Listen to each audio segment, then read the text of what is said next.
ವಿದ್ಯಾವಾಹಿನಿಯಲ್ಲಿ ಭಾಗವಹಿಸುವಂತಹ ನನ್ನೆಲ್ಲ ಆತ್ಮೀಯ ವಿದ್ಯಾರ್ಥಿಗಳಿಗೆ ಈ ಒಂದು ಪರೀಕ್ಷೆಯಲ್ಲಿ ಅತಿ ಮುಖ್ಯವಾಗಿ ಕೇಳಬಹುದಾದಂತಹ ಕೆಲವೊಂದು ಪ್ರಶ್ನೆಗಳನ್ನ ಮತ್ತು ಇದರ ಉತ್ತರವನ್ನ ನಾವು ಇವತ್ತಿನ ಒಂದು ಸೆಷನ್ ಅಲ್ಲಿ ನೋಡೋಣ. ಮೊದಲ ಪ್ರಶ್ನೆ ಆಗಿರುತ್ತೆ, ಗೋಲ್ಡನ್ ಟೆಂಪಲ್ ಇರುವಂತಹ ನಗರ ಯಾವುದು? ಗೋಲ್ಡನ್ ಟೆಂಪಲ್ ಇದು ಯಾವ ನಗರದಲ್ಲಿದೆ? ಇಲ್ಲಿ ಆಪ್ಷನ್ಸ್ ಕೊಟ್ಟಿದ್ದಾರೆ: ಲುಧಿಯಾನಾ, ಅಮೃತ್ಸರ್, ಮುಂಬೈ ಮತ್ತು ಕೋಲ್ಕತ್ತಾ. ವಿದ್ಯಾರ್ಥಿಗಳೇ, ಇದಕ್ಕೆ ಸರಿಯಾದ ಉತ್ತರವಾಗಿರುತ್ತೆ ಬಿ, ಅಮೃತ್ಸರ.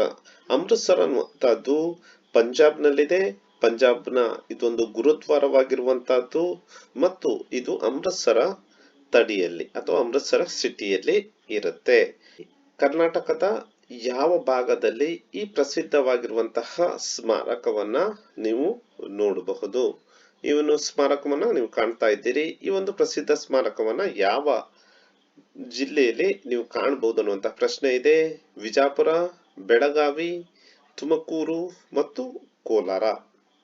ಇದಕ್ಕೆ ಸರಿಯಾದ ಉತ್ತರವಾಗಿರುತ್ತೆ ಎ, ವಿಜಾಪುರ.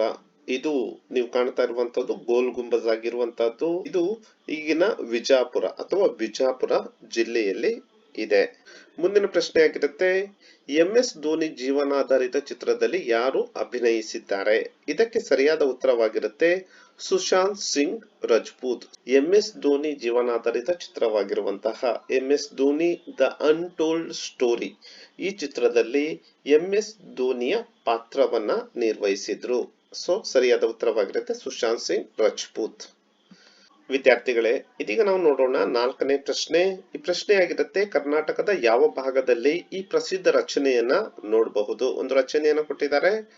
ಇದಕ್ಕೆ ಆಪ್ಷನ್ಸ್ ಇರುತ್ತೆ: A, Vijapura, B, Belagavi, C, Tumakuru, D, Mysuru. ಇದಕ್ಕೆ ಸರಿಯಾದ ಉತ್ತರವಾಗಿರುತ್ತೆ ಡಿ, ಮೈಸೂರು. ನೀವು ಕಾಣ್ತಾ ಇರುವಂತಹದ್ದು ಮೈಸೂರಿನ ಅರಮನೆಯಾಗಿರುತ್ತೆ.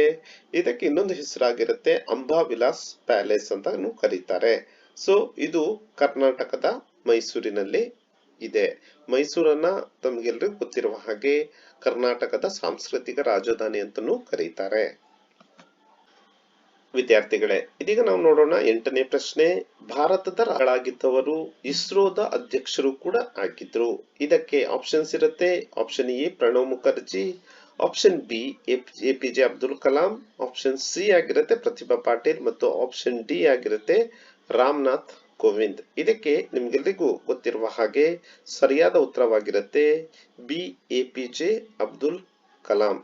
ವಿದ್ಯಾರ್ಥಿಗಳೇ, APJ ಅಬ್ದುಲ್ ಕಲಾಂ ಅವರು ಭಾರತದ 2002ರಿಂದ 2007ರವರೆಗೆ ಅಂದ್ರೆ ನಮ್ಮ ರಾಷ್ಟ್ರದ 11ನೆಯ ರಾಷ್ಟ್ರಪತಿಯಾಗಿ ಅವರು ಸೇವೆಯನ್ನ ಸಲ್ಲಿಸಿದ್ರು. ಡಾಕ್ಟರ್ APJ ಅಬ್ದುಲ್ ಕಲಾಂ ಅವರು ತಮಿಳುನಾಡಿನ ರಾಮೇಶ್ವರ್ನವರು ಮತ್ತು ಅವರು ಬಹಳ ಮುಖ್ಯವಾಗಿ ಫಿಸಿಕ್ಸ್, ಭೌತಶಾಸ್ತ್ರ ಮತ್ತು ಏರೋಸ್ಪೇಸ್ ಇಂಜಿನಿಯರಿಂಗ್ ನಲ್ಲಿ ಪದವಿಯನ್ನ ಪಡೆದಂತಹ ಒಬ್ಬ ಶ್ರೇಷ್ಠ ವಿಜ್ಞಾನಿಯಾಗಿ, ಒಬ್ಬ ಶ್ರೇಷ್ಠ ನಮ್ಮ ದೇಶದ ರಾಷ್ಟ್ರಪತಿಯಾಗಿ ಸೇವೆ ಸಲ್ಲಿಸಿದ್ದಾರೆ. ಇದೀಗ ನಾವು ನೋಡೋಣ ಆರನೇ ಪ್ರಶ್ನೆ. ಈ ಪ್ರಸಿದ್ಧ ರಾಣಿ ಯಾರು? ಒಂದು ಚಿತ್ರವನ್ನ ಕೊಟ್ಟಿದ್ದಾರೆ. ಅದರಲ್ಲಿ ಆಪ್ಷನ್ ಎ ಇರುತ್ತೆ ಝಾನ್ಸಿ ರಾಣಿ, ಆಪ್ಷನ್ ಬಿ ಆಗಿರುತ್ತೆ ಕಿತ್ತೂರು ರಾಣಿ, ಆಪ್ಷನ್ ಸಿ ಆಗಿರುತ್ತೆ ಅಬ್ಬಕ್ಕ ರಾಣಿ ಮತ್ತು ಆಪ್ಷನ್ ಡಿ ಆಗಿರುತ್ತೆ ಮಾತಾಬಾ ಖೌರ್. ಇದಕ್ಕೆ ಸರಿಯಾದ ಉತ್ತರವಾಗಿರುತ್ತೆ ನೀವು ಚಿತ್ರದಲ್ಲಿ ಕಾಣ್ತಾ ಇರುವಂತದ್ದು ಕಿತ್ತೂರು ರಾಣಿ. ಆತ್ಮೀಯರೇ, ಕಿತ್ತೂರು ರಾಣಿ ಚೆನ್ನಮ್ಮ ಅವರು ಬ್ರಿಟಿಷರ ವಿರುದ್ಧ ಹೋರಾಡಿದಂತಹ ಪ್ರಥಮ ಮಹಿಳೆಯಾಗಿದ್ರು. ಮುಂದಿನ ಪ್ರಶ್ನೆ ನೋಡೋಣ. ವಿದ್ಯಾರ್ಥಿಗಳೇ, ಏಳನೇ ಪ್ರಶ್ನೆ ಆಗಿರುತ್ತೆ, ಇಲ್ಲಿರುವಂತಹ ಪ್ರಸಿದ್ಧ ಬರಹಗಾರರು ಯಾರು? Option A, Sarojini Naidu, option B, Rashmi Bansal, option C ಆಗಿರುತ್ತೆ ಸುಧಾಮೂರ್ತಿ ಮತ್ತು ಆಪ್ಷನ್ ಡಿ ಆಗಿರುತ್ತೆ ರೋಹಿಣಿ ಎನ್. ಇದರಲ್ಲಿ ಸರಿಯಾದ ಉತ್ತರವಾಗಿರುತ್ತೆ ಸುಧಾಮೂರ್ತಿ. ವಿದ್ಯಾರ್ಥಿಗಳೇ, ಸುಧಾಮೂರ್ತಿಯವರು ಭಾರತದ ಒಂದು ಪ್ರಸಿದ್ಧ ಬಿಸಿನೆಸ್ ವುಮನ್, ಇಂಜಿನಿಯರಿಂಗ್ ಟೀಚರ್ ಮತ್ತು ಒಬ್ಬ ಉತ್ತಮ ಆಥರ್ ಅಥವಾ ಬರಹಗಾರರಾಗಿದ್ರು. ಅದರ ಜೊತೆಯಲ್ಲಿ ಒಬ್ಬರು ಉತ್ತಮ ಸಮಾಜ ಸೇವಕರಾಗಿ ಇನ್ಫೋಸಿಸ್ ನ ಫೌಂಡೇಶನ್ ಚೇರ್ಪರ್ಸನ್ ಆಗಿ ಅವರು ಸೇವೆಯನ್ನ ಸಲ್ಲಿಸಿದ್ದಾರೆ. ಸೊ ಇದೀಗ ನಾನು ಸೇವ್ ಕೊಡ್ತೇನೆ. ಟೆಸ್ಟ್ ಕ್ರಿಕೆಟ್ ನ ಒಂದೇ ಇನ್ನಿಂಗ್ಸ್ ನಲ್ಲಿ 10 ವಿಕೆಟ್ ಪಡೆದ ಭಾರತದ ಕ್ರಿಕೆಟ್ ತಂಡದ ಬೌಲರ್ ಯಾರು? ನಿಮ್ಗೆಲ್ರಿಗೂ ಗೊತ್ತಿರುವ ಹಾಗೆ ಅನಿಲ್ ಕುಂಬ್ಳೆ ಇದಕ್ಕೆ ಸರಿಯಾದ ಉತ್ತರವಾಗಿರುತ್ತೆ. ಅನಿಲ್ ಕುಂಬ್ಳೆ ಅವರು ಪಾಕಿಸ್ತಾನದ ವಿರುದ್ಧದ ಪಂದ್ಯಾಟದಲ್ಲಿ ಒಂದೇ ಇನ್ನಿಂಗ್ಸ್ ನಲ್ಲಿ 10 ವಿಕೆಟ್ ಅನ್ನು ಪಡೆದಂತಹ ಶ್ರೇಷ್ಠ ಬೌಲರ್ ಆಗಿ ವಿಶ್ವ ವಿಖ್ಯಾತಿಯನ್ನ ಪಡೆದಿದ್ದಾರೆ. ಅದೊಂದು ವಿಶ್ವ ದಾಖಲೆಯಾಗಿರುತ್ತೆ. ಸೇವ್ ಕೊಡ್ತೇನೆ. ಮುಂದಿನ ಪ್ರಶ್ನೆ ನೋಡೋಣ. 9ನೇ ಪ್ರಶ್ನೆ, ಗಮನವನ್ನ ಹರಿಸೋಣ. ಮೊಘಲ್ ಸಾಮ್ರಾಟ ಹುಮಾಯೂನನ ಮಗನ ಹೆಸರೇನು? A Aurangzeb, B Shahjahan, C Babur ಮತ್ತು ಡಿ ಅಕ್ಬರ್. ಇದಕ್ಕೆ ಸರಿಯಾದ ಉತ್ತರವಾಗಿರುತ್ತೆ ಅಕ್ಬರ್. ಅಕ್ಬರ್ ಅವರು ಮೊಘಲ್ ಸಾಮ್ರಾಟ ಹುಮಾಯೂನ್ನ ಮಗರಾಗಿರ್ತಾರೆ. ಹುಮಾಯೂನ್ಗೆ 4 ಮಕ್ಕಳು ಇರ್ತಾರೆ, ಅದರಲ್ಲಿ ಅಕ್ಬರ್ ಅವರು ಕೂಡ ಒಬ್ಬರು. ಇದನ್ನು ನಾನು ಸೇವ್ ಕೊಡ್ತೇನೆ. ಇದೀಗ ನಾವು ನೋಡೋಣ 13ನೇ ಪ್ರಶ್ನೆ. ಲಂಗ್ರಾ, ಮಾಲ್ದಾ ಮತ್ತು ಅಲ್ಫಾನ್ಸೋ ವಿಧಗಳು ಯಾವ ಹಣ್ಣುಗಳಲ್ಲಿ ಇವೆ? ಇವುಗಳು ಯಾವ ಹಣ್ಣುಗಳಲ್ಲಿ ಬರುತ್ತೆ ಅನ್ನುವಂತ ಪ್ರಶ್ನೆಯನ್ನ ಕೇಳಿದ್ದಾರೆ. ಎ ಕಿತ್ತಳೆ, ಬಿ ಸೇಬು, ಸಿ ಮಾವು ಮತ್ತು ಡಿ ಸೀಬೆ. ಇದಕ್ಕೆ ಸರಿಯಾದ ಉತ್ತರವಾಗಿರುತ್ತೆ ಮಾವು. ಮಾವಿನಲ್ಲಿ ಬೇರೆ ಬೇರೆ ಬಗೆಯ ವಿಧಗಳ ಹಣ್ಣುಗಳಿವೆ. ಇದರಲ್ಲಿ ಲಂಗ್ರಾ, ಮಾಲ್ದಾ ಮತ್ತು ಅಲ್ಫಾನ್ಸೋ ಅನ್ನುವಂಥದ್ದು ಬಹಳ ಪ್ರಸಿದ್ಧಿಯನ್ನು ಪಡೆದಿರುವಂತಹ ಹಣ್ಣುಗಳಾಗಿವೆ. ಸೇವ್ ಕೊಡ್ತೇನೆ. ಮುಂದಿನ ಪ್ರಶ್ನೆ, ಭಾರತದ ಕೋಗಿಲೆ ಎಂದು ಕರೆಯಲಾಗುವ ಸ್ವಾತಂತ್ರ್ಯ ಹೋರಾಟಗಾರ್ತಿ ಯಾರು? ಎ ಬಿಕಾಜಿ ಕಾಮ, ಬಿ ಸರೋಜಿನಿ ನಾಯ್ಡು, ಸಿ ಅನಿ ಬೆಸೆಂಟ್, ಡಿ ಇವರು ಯಾರು ಅಲ್ಲ. ಇದಕ್ಕೆ ಸರಿಯಾದ ಉತ್ತರವಾಗಿರುತ್ತೆ ಬಿ ಸರೋಜಿನಿ ನಾಯ್ಡು. ಇದೀಗ ನಾವು ನೋಡೋಣ 15ನೇ ಪ್ರಶ್ನೆ. ಭಾರತದ ಯಾವ ರಾಜ್ಯದಲ್ಲಿ ಬಿಹು ಆಚರಿಸಲಾಗುತ್ತದೆ ಅನ್ನೋ ಪ್ರಶ್ನೆಯನ್ನು ಕೇಳಿದ್ದಾರೆ. A Assam, B Tamil Nadu, C Jharkhand, D Maharashtra. ಇದಕ್ಕೆ ಸರಿಯಾದ ಉತ್ತರವಾಗಿರುತ್ತೆ ಎ ಅಸ್ಸಾಂ. ಅಸ್ಸಾಂನಲ್ಲಿ ಬಿಹು ಎನ್ನುವಂತಹ ಹಬ್ಬವನ್ನ ಆಚರಿಸಲಾಗುತ್ತೆ. ಮುಂದಿನ ಪ್ರಶ್ನೆ, ದೇವರ ನಾಡು ಎಂದು ಕರೆಸಿಕೊಳ್ಳುವಂತಹ ರಾಜ್ಯ ಯಾವುದು? A Kerala, B Tamil Nadu, C Orissa ಮತ್ತು ಡಿ ಜಾರ್ಖಂಡ್. ಇದಕ್ಕೆ ಸರಿಯಾದ ಉತ್ತರವಾಗಿರುತ್ತೆ ಕೇರಳ. ಕೇರಳವನ್ನು ದೇವರ ನಾಡು ಅಂತ ಕರೀತಾರೆ. ಸೊ ಸೇವ್ ಕೊಡ್ತೇನೆ. ಮುಂದಿನ ಪ್ರಶ್ನೆ, ಬಂಡೀಪುರ ವನ್ಯಜೀವಿ ಅಭಯಾರಣ್ಯ ಅನ್ನುವಂಥದ್ದು ಯಾವ ರಾಜ್ಯದಲ್ಲಿ ಇದೆ ಅನ್ನುವಂಥ ಪ್ರಶ್ನೆಯನ್ನ ಕೇಳಿದ್ದಾರೆ. A Karnataka, B Kerala, C Tamil Nadu, D Gujarat. ನಿಮ್ಗೆಲ್ರಿಗೂ ಗೊತ್ತಿರುವ ಹಾಗೆ ಇದಕ್ಕೆ ಸರಿಯಾದ ಉತ್ತರವಾಗಿರುತ್ತೆ ಎ ಕರ್ನಾಟಕ. ಇದು ವನ್ಯಜೀವಿಗಳನ್ನ ಹೊಂದಿರುವಂತಹ, ಇಡೀ ದೇಶದಲ್ಲೇ ಬಹಳಷ್ಟು ಪ್ರಸಿದ್ಧಿಯನ್ನ ಹೊಂದಿರುವಂತಹ ಒಂದು ಅಭಯಾರಣ್ಯವಾಗಿದೆ. ಮುಂದಿನ ಪ್ರಶ್ನೆ, ಶಿವಾಜಿರಾವ್ ಗಾಯಕ್ವಾಡ್ ಎಂದು ನಿಜನಾಮವನ್ನು ಹೊಂದಿರುವಂತಹ ಭಾರತದ ಸೂಪರ್ ಸ್ಟಾರ್ ಯಾರು ಅನ್ನೋ ಪ್ರಶ್ನೆಯನ್ನ ಕೇಳಿದ್ದಾರೆ.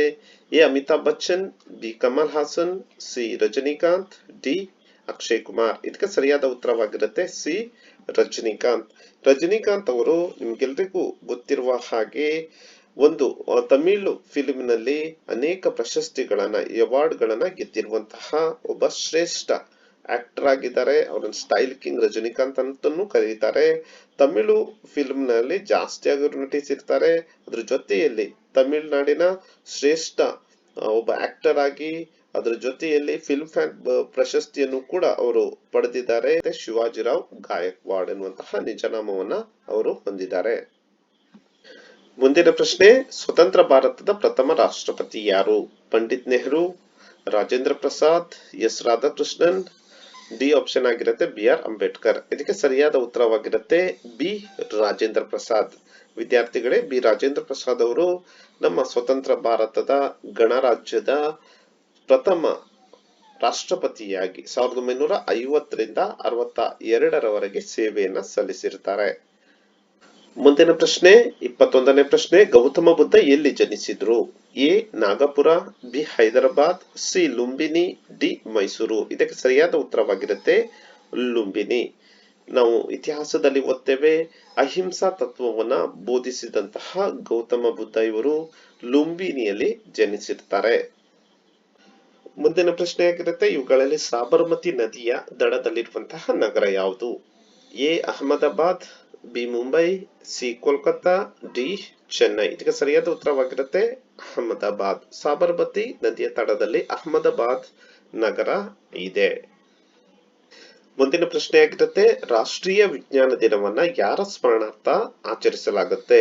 A Sir C V Raman, B Sir Ratan Tata, C Mahatma Gandhi, D Vikram Sarabhai. ಇದಕ್ಕೆ ಸರಿಯಾದ ಉತ್ತರವಾಗಿರುತ್ತೆ ಸರ್ ಸಿ ವಿ ರಾಮನ್. ನಿಮ್ಗೆಲ್ರಿಗೂ ಗೊತ್ತಿರುವ ಹಾಗೆ ವಿದ್ಯಾರ್ಥಿಗಳೇ, ಸರ್ ಸಿ ವಿ ರಾಮನ್ ಅವರ ರಾಮನ್ ಎಫೆಕ್ಟ್ ಅನ್ನುವಂತಹ ಒಂದು ಪಬ್ಲಿಷ್ಗೆ ಅವರಿಗೆ ನೊಬೆಲ್ ಬಹುಮಾನ ಬಂದಿತ್ತು 1930ರಲ್ಲಿ. ಅವರ ಸ್ಮರಣಾರ್ಥ ಶ್ರೇಷ್ಠ ಭಾರತದ ಒಬ್ಬ ವಿಜ್ಞಾನಿಯಾಗಿರುವಂತಹ ರಾಮನ್ ಸಿ.ವಿ. ರಾಮನ್ ಅವರ ಸ್ಮರಣಾರ್ಥ ನಾವು ರಾಷ್ಟ್ರೀಯ ವಿಜ್ಞಾನ ದಿನವನ್ನ ಆಚರಿಸ್ತೇವೆ. ಇದನ್ನ ಪ್ರತಿ ವರ್ಷ 28 ಫೆಬ್ರವರಿಗೆ ಈ ಒಂದು ದಿನವನ್ನ ನಾವು ಆಚರಿಸಲಿಕ್ಕಿದ್ದೇವೆ.